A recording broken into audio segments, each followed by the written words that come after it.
เคยสังเกตไหมครับว่าคนบางคนที่ดูเหมือนจะหาเงินเก่งมากๆไม่ว่าจะทำอะไรก็ดูเป็นเงินเป็นทองไปหมดพวกเขาไม่จำเป็นต้องอวดไม่จำเป็นต้องพูดเสียงดังแต่กลับมีรายได้มากกว่าคนที่พูดเยอะหลายเท่าสิ่งที่น่าสนใจคือพวกเขาไม่ได้ประสบความสำเร็จเพราะโชคช่วยหรือเพราะเรียนเก่งเสมอไปแต่เพราะพวกเขามีวิธีคิด วิธีใช้คำพูดและวิธีควบคุมตัวเองที่ไม่เหมือนคนทั่วไปและวันนี้เราจะพาคุณไปดู8คำพูดที่คนที่หาเงินเก่งจริงๆมักจะไม่พูดออกมาเลยเพราะคำพูดเหล่านี้ไม่ได้สะท้อนแค่ทัศนคติแต่ยังบ่งบอกว่าคุณยังไม่พร้อมจะประสบความสำเร็จจริงๆก็ได้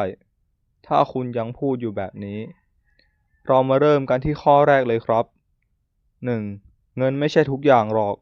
ใช่ครับ เงินไม่ใช่ทุกอย่างในชีวิต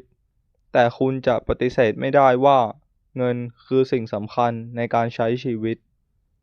คนที่หาเงินเก่งเขาเข้าใจว่าเงินคือเครื่องมือไม่ใช่ศัตรูคำพูดว่าเงินไม่ใช่ทุกอย่างมักเป็นคำพูดที่คนจนหรือคนที่ยังไม่มีเป้าหมายในชีวิตใช้เพื่อปลอบใจตัวเองซึ่งแน่นอนว่าทำให้เรารู้สึกดีขึ้นแต่ในความจริงแล้ว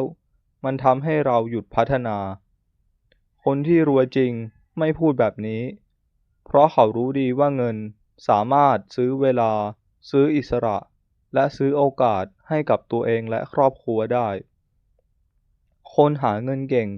จึงโฟกัสกับการหาเงินให้มากขึ้น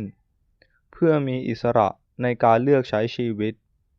ไม่ใช่เอาคำพูดมาหลอกตัวเองว่าชีวิตดีแล้วทั้งที่ยังต้องตื่นเช้าเพื่อไปทำงานที่ตัวเองไม่ได้รัก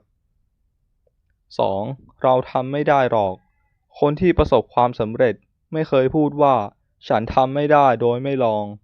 เพราะพวกเขาเชื่อในศักยภาพของตัวเอง เชื่อว่าทุกคนเริ่มจากศูนย์เหมือนกันหมด และสิ่งที่ทำให้คนบางคนไปไกลกว่าคนอื่นไม่ใช่เพราะเก่งกว่า แต่เป็นเพราะกล้าลองมากกว่า คำว่าทำไม่ได้จึงเป็นคำที่ฆ่าความกล้าของคุณโดยที่คุณไม่รู้ตัว คนที่หาเงินเก่งจะคิดเสมอว่าถ้ายังทำไม่ได้แสดงว่ายังหาวิธีไม่เจอ ไม่ใช่โยนความผิดให้โชคชะตาหรือความไม่พร้อมของตัวเอง 3. ฉันไม่มีเวลา คำนี้อันตรายมาก เพราะทุกคนมีเวลาเท่ากัน 24 ชั่วโมง แต่คนที่หาเงินเก่งจะจัดการเวลาได้ดีกว่าคนทั่วไป พวกเขารู้ว่าเวลาคือทรัพย์สินที่มีค่าที่สุด ไม่ใช่เงินทอง เพราะคุณไม่สามารถซื้อเวลากลับคืนมาได้ คนที่บ่นว่าไม่มีเวลามักใช้เวลาหมดไปกับสิ่งที่ไม่สำคัญ เช่น เล่นมือถือ ดูซีรีส์หรือเลื่อนโทรศัพท์ทั้งวัน ในขณะที่คนรวยจะใช้เวลาว่างพัฒนาตัวเอง วางแผนอนาคต และลงทุนกับสิ่งที่จะให้ผลตอบแทนในระยะยาว ถ้าคุณอยากหาเงินเก่งต้องเลิกพูดว่าไม่มีเวลาและเริ่มใช้เวลาทุกนาทีอย่างมีคุณค่า 4. ก็โชคดีไง คุณอาจจะเคยได้ยินบางคนพูดว่าเขารวยเพราะโชคช่วยหรือเขาแค่เกิดมาบนกองเงินกองทองแต่ความจริงคือคนที่รวยส่วนใหญ่ไม่ใช่เพราะโชคแต่เพราะเขาเตรียมตัวมาดีและลงมือทำอย่างต่อเนื่องโชคอาจจะช่วยได้ในบางครั้งแต่ไม่เคยช่วยใครให้รวยตลอดไปคำพูดว่าเขาแค่โชคดี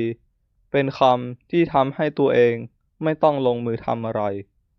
เพราะโยนความสำเร็จของคนอื่นให้โชคคนที่หาเงินเก่งจริงๆจะมองความสำเร็จของคนอื่นเป็นแรงบันดาลใจไม่ใช่ข้ออ้าง 5. เดี๋ยวก่อนรอให้พร้อมก่อน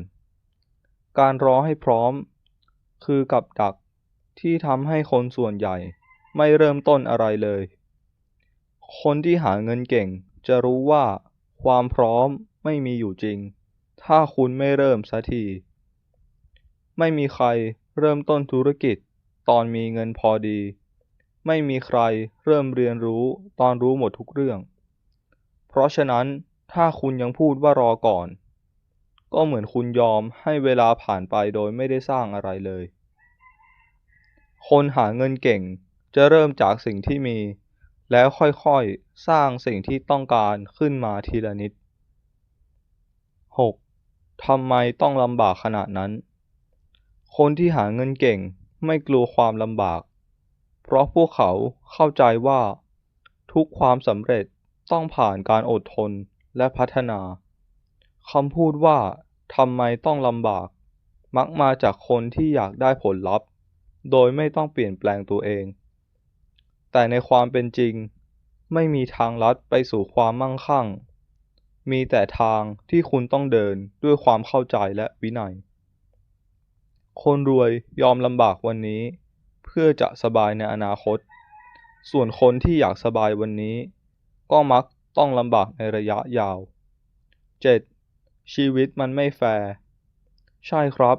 ชีวิตไม่ได้แฟร์เสมอไปบางคนเริ่มต้นด้วยต้นทุนมากกว่าแต่คนที่หาเงินเก่ง